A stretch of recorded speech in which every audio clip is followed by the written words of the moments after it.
So in Chapter 11, we're going to look at the next part of gene expression. So in Chapter 10, we looked at transcription, and for the mRNAs, mRNA processing.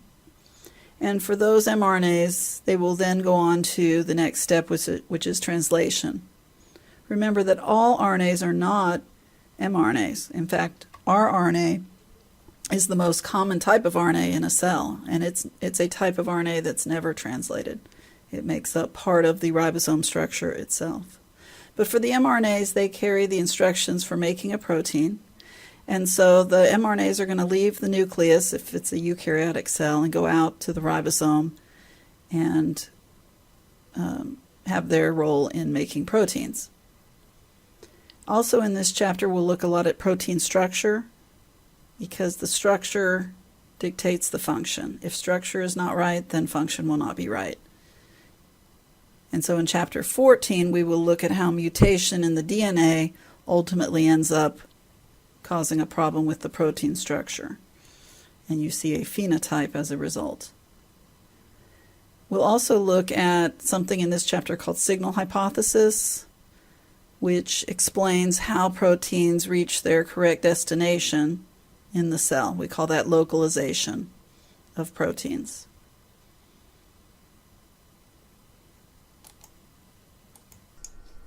Proteins come in just a huge amount of variety and diversity.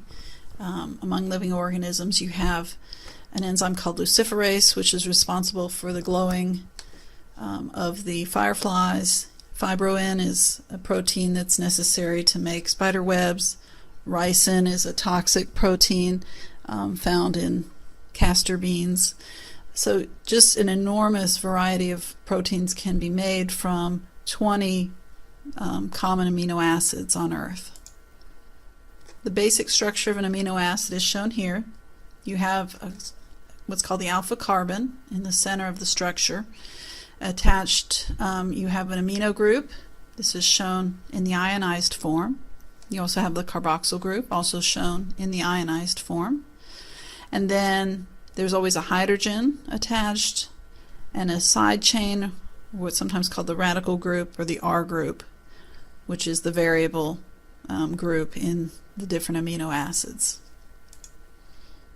This figure isn't from your text, but it shows the 20 amino acids. Each amino acid is shown as having the basic backbone structure as sort of looks like a brown piece of paper that represents the backbone. The backbone has the alpha carbon, the hydrogen, and then the amino group and the carboxyl group. And then what's sticking up in pink, there's an emphasis on what the different R groups are. And so the R groups of the 20 amino acids have different chemistries. You have R groups that are nonpolar and hydrophobic, as shown by these 8 amino acids. You have some R groups that are polar and hydrophilic. Here are 7 amino acids that fit that chemistry or that description. You have 3 amino acids that have positively charged or basic side chains, and you have 2 that are negatively charged or acidic. So you have some that are fully charged, some that are just hydrophilic and polar, and then the group that's significantly different are these 8 hydrophobic side chains. So depending on how the amino acids are hooked together, you get combinations of these chemistries, and you get different shapes of proteins that form. And so we have many levels of structure of the protein. You need to memorize, I've kind of simplified them, but you need to memorize basically what's on this page as your different levels of protein structure if you hadn't learned them previously or you've forgotten them. So the primary structure of the protein is defined simply as the linear sequence of amino acids joined by peptide bonds. The secondary structures that form are called alpha helix or beta pleated sheet, and these are stabilized by hydrogen bonds. And then the tertiary structure is the 3-dimensional shape of the whole protein. It involves the whole protein, and this is held together by different types of bonds between R groups of non-adjacent amino acids. So you can have covalent bonds called disulfide bridges that occur between cysteine amino acids. Residue is just a biochemistry term for amino acid, and cysteine is one of the types of amino acids. You can have ionic bonds, or sometimes called salt bridges, between oppositely charged R groups. And then you can have hydrogen bonds that form between the polar R groups. But what's probably the most important is the hydrophobic interaction. The hydrophobic amino acids along the chain of the protein will be attracted towards each other and end up kind of hidden in the center of what ends up being the three-dimensional shape of the protein. So the hydrophobic amino acids collapse towards the center of the three-dimensional shape, and they will be surrounded on all sides typically by hydrophilic amino acids that protect them from the water of the cell.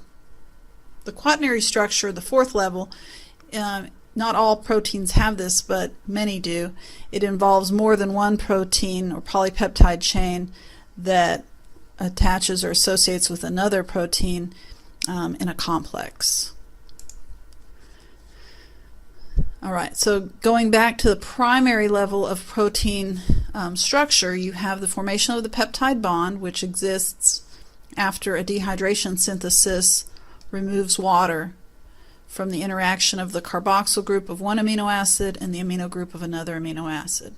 So the dehydration synthesis results in the release of a water molecule, and the peptide bond is shown here in pink.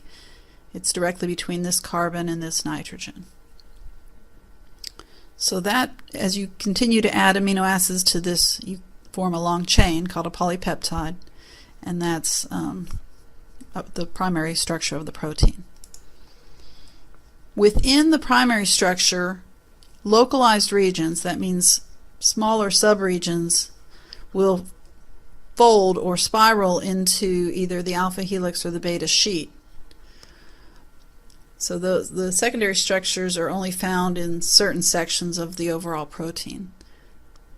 The entire protein folds into what's known as the tertiary structure, the three-dimensional shape of the whole protein, and then if that protein is part of a complex, then the whole complex is referred to as the quaternary structure of the protein. Some proteins function just fine once they reach the tertiary structure. They just fold and they act on their own. Some proteins have to bind to other protein units, subunits, to form the whole complex. So all proteins form unique tertiary structures. I've shown here some different depictions of the way proteins are typically shown. The ribbon typically indicates secondary structures. So you have this spiraling ribbon that indicates an alpha helix, and you have this flat ribbon with an arrow that indicates a region of beta pleated sheet. Over here in this picture at the bottom, you see, instead of a spiraling ribbon, you see sort of a cylinder that indicates an alpha helix, but again the flat ribbon with the arrow is the beta pleated sheet. So a couple different ways, but reasonably similar ways, that proteins are typically shown in three-dimensional structure. So the overall three-dimensional structure is called the tertiary structure, but within that you have areas of secondary structure. The most common description of tertiary structure, we usually refer to them as either globular proteins or fibrous. Globular would be more like a blob, like I think of a popped kernel of popcorn has a globular shape, kind of blobby. Can be kind of irregular, but fibrous is long and thin, like hair is a fibrous protein. The hair that grows out of your head is a fibrous type of protein. So globular is more blobby, and fibrous is making a long fiber or strand.